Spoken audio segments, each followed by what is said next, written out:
The icy wind cut across the surface of Kelthor, the fourth like sharp knives, howling through the ruins of a once great city. Snow and ash swirled in chaotic patterns, hiding the remnants of towering spires and shattered plazas. The alien palace, perched on the highest cliff, still stood, but barely. Its walls were scorched, and deep cracks spider-webbed across its golden facade. From the balcony above, the alien queen looked out over her world, her normally composed face twisted in worry. Her kingdom had faced many threats before, but none like this. Her guards, a group of elite warriors trained to defend her with their lives, stood behind her, their weapons raised. Yet in their eyes, the flicker of doubt had grown into a blaze of fear. The horizon was filled with the massive shapes of enemy warships descending from the sky. Their weapons glowed with deadly energy, pulsing like the heartbeat of some monstrous predator. The queen had been assured that her forces were strong enough to repel any attack. She had ruled with confidence for decades, respected and feared across the galaxy. But now, with the enemy closing in, even her most loyal soldiers hesitated.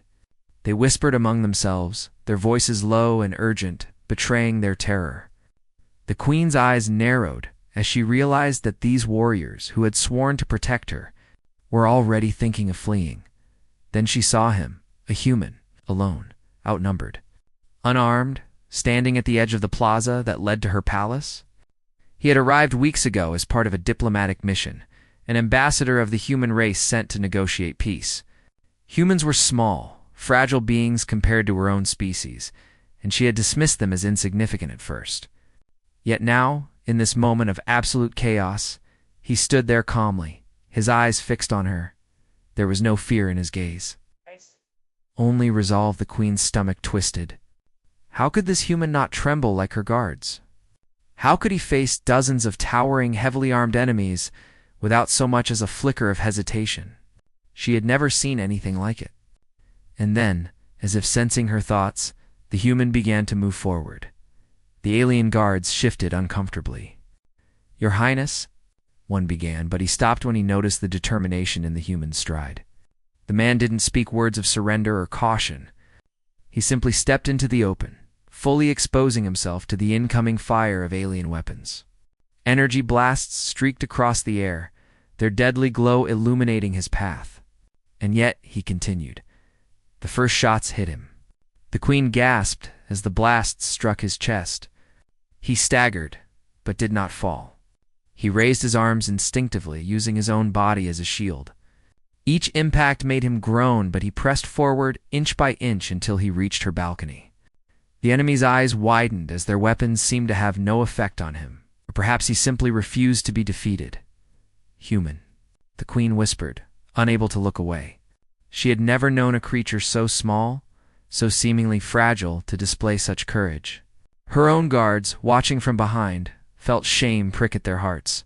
They had trained for decades, yet they now realized that they lacked the human's determination, his unshakable will. The man positioned himself directly in front of the queen, placing himself between her and the oncoming wave of attackers. The alien guards looked on in confusion. Why does he not run? One murmured, why does he risk everything for her? The queen's eyes met the human's, and for the first time in her life, she saw no desire for reward, no thirst for power, only a clear and unwavering purpose to protect. She did not understand this completely, but she felt it deeply. The enemy was close now, their weapons raised and ready. The human blocked a blast aimed at her with his bare shoulder. Sparks flew, lighting up the swirling snow like tiny stars. He grunted, pain flashing across his face, but he did not move back. Another wave of fire struck him, and he fell to one knee, but only briefly. Slowly, painfully, he pushed himself up again. Each movement seemed impossible, yet he continued, driven by something the queen had never seen in her world before. Selfless courage. Move. She shouted at her guards. Protect yourselves if you must, but do not leave me. They hesitated. Fear had held them frozen until now. But something about the humans, something raw and undeniable, stirred something deep within them. One by one, they lowered their weapons, inspired not by orders or loyalty, but by a simple truth. The human would not abandon her. Could they? Should they? The human began to maneuver her toward the palace's inner corridors. He supported her weight as they dodged falling debris and energy blasts. The queen clutched his arm, her mind racing. How could one human be so fearless? How could such a small creature stand against entire squads of her most powerful enemies and not falter? The palace itself seemed to respond to their passage. Ancient doors, usually sealed tight by magical wards, opened before them. Hidden passageways and secret corridors revealed themselves. The humans' knowledge of alien architecture, gained from careful study weeks before, guided them through a labyrinth of stone and metal. Each step was dangerous, but he moved with precision. Aware of every crack in the walls, every loose tile underfoot, the queen could not stop watching him. She saw how he anticipated the enemy's movements, how he used the environment to their advantage. He was not fast, not superhuman, not enhanced in any way. He was simply human, and in that simplicity lay his power. Humans could adapt, improvise, and refuse to yield, even when the odds were impossible. They reached a collapsed stairwell. The enemy forces were closing in, filling the corridor with their towering, armored forms. The human looked back at the queen. "We must go through the lower chamber," he said, his voice calm despite the roar of destruction around them. "Follow me, and stay close." She nodded. She had no choice but to trust him completely. The guards who had fled earlier were nowhere to be seen. Her own species had failed her, but this small, fragile human had not. Every instinct told her to fear for his life, but she did not. Instead, a strange feeling settled over her. Admiration, awe, and something she did not yet understand. The human led her down narrow corridors, past chambers filled with treasures and relics of her civilization. They dodged laser fire and avoided traps set by the enemy. Every step was a challenge, but the human's determination never wavered. He carried her when necessary, shielded her from attacks, and guided her with steady hands. The queen could feel the rhythm of his courage, steady and unbroken, like the beat of a drum calling her to survive. At one point, a group of enemy soldiers blocked their path. The human turned to face them, his stance firm. He raised his hands not to attack, but to draw their fire onto himself. The aliens opened fire. He fell to the ground, rolling to deflect the blasts, and then sprang back to his feet. The queen watched, stunned, as he used nothing but his wits and his body to create openings, weaving between strikes and collapsing sections of the corridor to slow the enemy's advance. Time seemed to stretch. Snow from outside blew through broken windows, mixing with smoke and dust. The queen's heart pounded. She had faced threats before, but never had she been protected by someone so fearless, so alive, and so human. She wanted to speak, to thank him, but words failed her. Every movement of his body, every calculated step, every moment of unyielding courage spoke louder than any words ever could. Finally, they reached a hidden chamber deep within the palace. It was small, with only one narrow exit that led to a maintenance tunnel she had never noticed. The human guided her inside and pressed her back against the wall. He peered into the corridor, his eyes scanning for any sign of enemies. Then he turned to her. "You're safe here for now," he said, voice calm, but his body tense with readiness. "But we cannot stay long. They will find us." The queen nodded, her eyes wide. She had seen leaders fall, soldiers break, and civilizations crumble. But she had never seen someone so small, so fragile, stand as a shield for another without hesitation. She realized in that moment that this human had done something her guards never could. He had reminded her that courage was not about size, strength, or authority, was about heart, determination, and the will to act when others could not. Outside, the sounds of battle continued. Explosions shook the palace walls. Fire and smoke filled the sky. The queen could hear the retreating footsteps of some of her remaining guards, but the human remained vigilant. He had faced impossible odds and survived.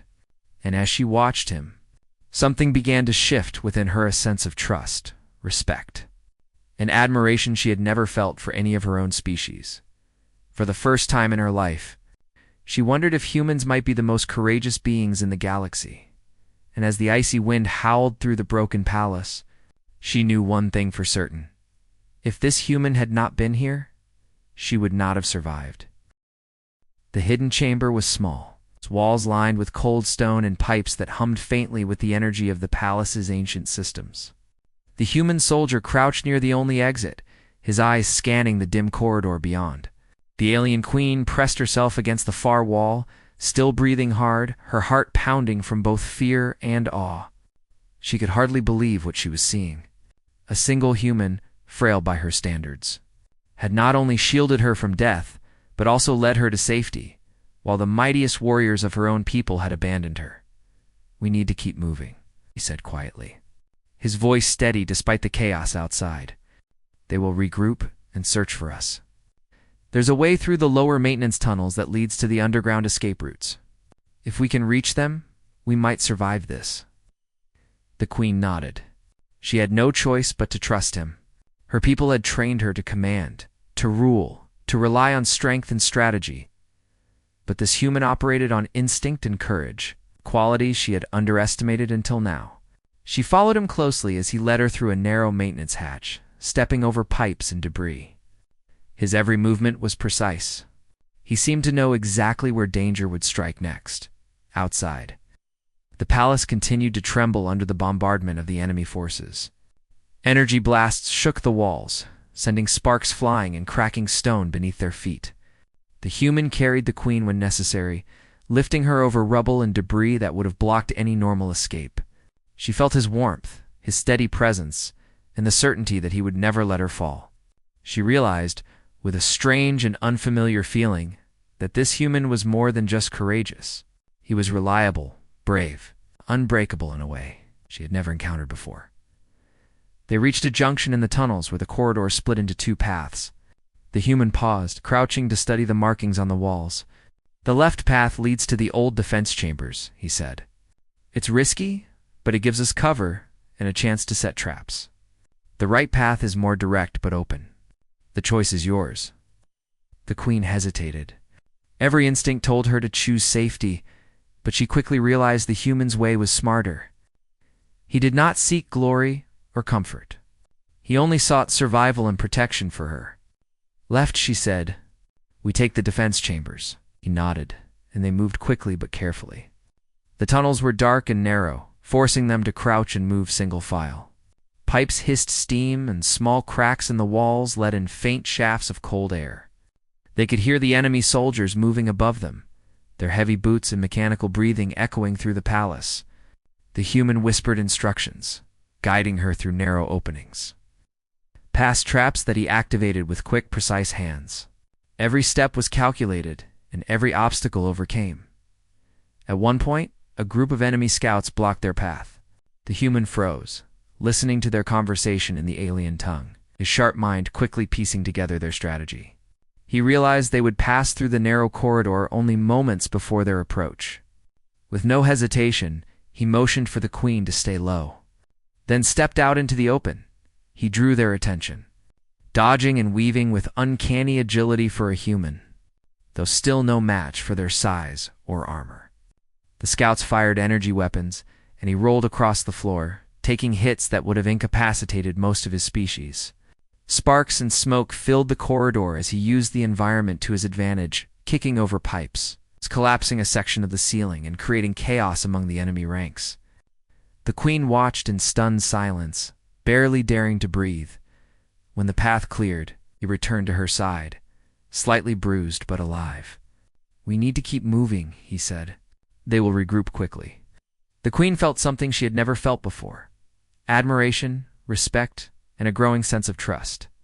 She realized that courage was not measured by the size of one's body or the power of one's weapons. It was measured by the willingness to act when all seemed lost. The human embodied that courage in its purest form. They continued through the defense chambers, activating old mechanisms that had lain dormant for centuries. Spinning turrets, hidden energy barriers, and automated traps were brought back to life under the human's careful guidance. When enemy soldiers entered the chambers, they were met with unexpected resistance. Lasers fired from hidden ports, Walls shifted to block corridors, and doors slammed shut, isolating enemy squads. The human moved like a conductor, orchestrating the defense with precise timing. The queen followed closely, helping where she could, her hands steadying consoles and assisting with ancient machinery. She had always been trained to command armies, but she had never worked alongside someone who combined intuition, courage, and quick thinking so seamlessly. The realization struck her deeply. Humans were underestimated not because they lacked strength, but because their strength took a form that was difficult for others to recognize. Hours passed, though it felt like minutes. They moved from chamber to chamber, slowly making their way toward the palace's underground escape routes. Enemy forces were relentless, but the human's tactics were effective. He used every advantage the environment offered, never relying on brute force, and always protecting the queen above all else. Finally, they reached the final barrier, a massive blast door. The only way to reach the tunnels that would lead them away from the palace. The door was sealed with an ancient lock, one that required both knowledge and precision to open. The human studied it carefully, tracing the patterns and mechanisms with nimble fingers. The queen watched her respect for him growing with every passing second. Minutes felt like hours. And then the door began to grind open. The sound echoed through the tunnels like a signal of hope. But the enemy was not far behind. They had anticipated the escape and were moving to intercept. The human glanced at the queen, determination flashing in his eyes. "Stay behind me," he said, his voice calm but firm. The queen nodded. She had no doubt he would protect her, even at the cost of his own life. And she had begun to understand something profound. Humans, despite their fragility, carried within them a courage that no technology, armor, or size could match. It was raw, instinctive, and unbreakable. They stepped through the blast door and into the underground tunnels. The air here was warmer, filled with the hum of ancient machinery. Pipes ran along the walls and faint lights illuminated the path. The queen could see the enemy forces entering the chamber they had just left, their confusion evident as they encountered traps and obstacles. The human led her quickly, navigating the labyrinthine tunnels with skill and precision. As they moved deeper, the human paused at a junction. "We're close," he said. "There's an exit that leads to the cliffs overlooking the northern valley.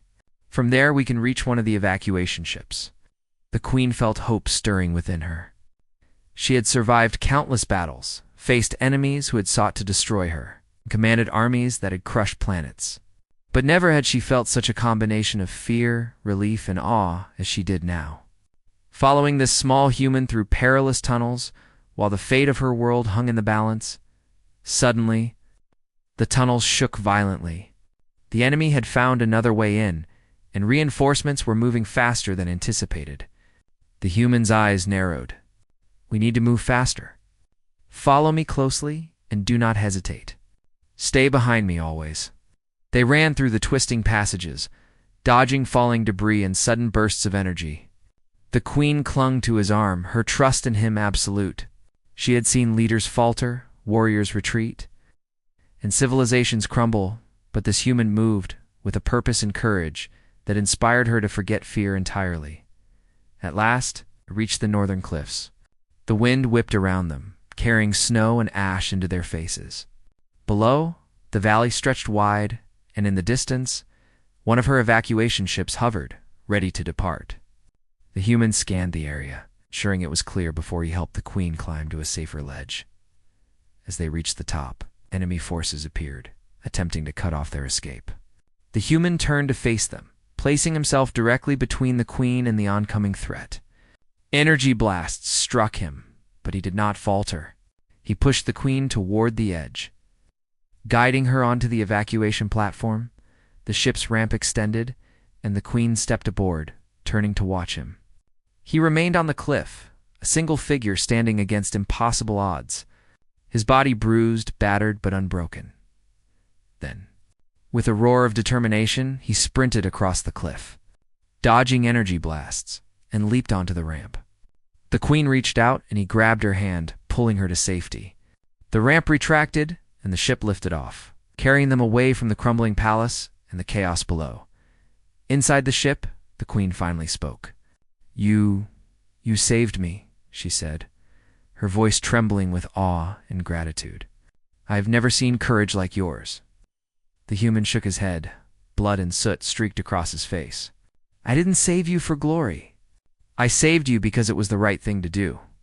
You were in danger and I did what I had to do. The queen studied him, realizing that what he said was true. Humanity's strength was not in size, weapons, or technology. It was in heart, will, and the refusal to surrender, even when all hope seemed lost. This small, fragile being had shown her a form of power that surpassed anything her civilization had ever known. Her guards, who had fled earlier, now looked on from a distance,